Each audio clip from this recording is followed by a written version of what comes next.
అనమాట. వాళ్ళకి 41 డేస్ ఎన్నో ఉంటాయి, వాళ్ళకి తెలియదు కానీ మా 40 డేస్ ఉంటాయి. ఈ 40 డేస్లో లాస్ట్ ఫ్రైడే గుడ్ ఫ్రైడే వస్తుంది కదా, ఈస్టర్. ఆ గుడ్ ఫ్రైడే రోజు 3 డేస్ కంపల్సరీ.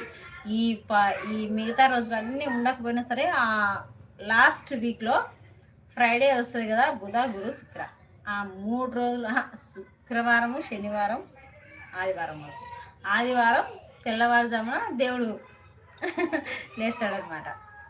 అప్పుడు అంటే శిల్వలో వేసిన రోజు అనమాట ఆ రోజు, ఫ్రైడే, గుడ్ ఫ్రైడే. నేను క్రిస్టియనే అండి, అందుకని ఫ్రైడే సాటర్డే సండే ఈ 3 డేస్ మనకి ఫాస్టింగ్ ప్రేయర్స్ ఉంటాయి.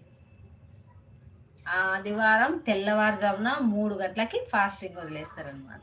అంటే అలాగని తినకుండా ఏముండరు, నైట్ టైం తింటారు. ఉండేవాళ్ళు 3 డేస్ కూడా ఫాస్టింగ్ ఉంటారు, జస్ట్ వాటర్ తాగి ఉంటారు. అట్లా కాదు అనుకుంటే మనం రాత్రి మీరు ఎంతవరకు ఉండగలిగితే అంతవరకు ఉండొచ్చు. మార్నింగ్ నుంచి 12 వరకు ఉండొచ్చు, 1 గంట వరకు ఉండొచ్చు, 3 ఓ క్లాక్ వరకు ఉండొచ్చు, మళ్ళీ 6 వరకు ఉండొచ్చు, అలాగనమాట. నేను మార్నింగ్ నుంచి 6 ఓ క్లాక్ వరకు ఉందామని అనుకున్నాను, అంతే. మళ్ళీ మార్నింగ్ నుంచి మళ్ళీ 6 ఓ క్లాక్ వరకు ఓన్లీ ఒక పూట తినాలి, అది ఏమైనా సరే.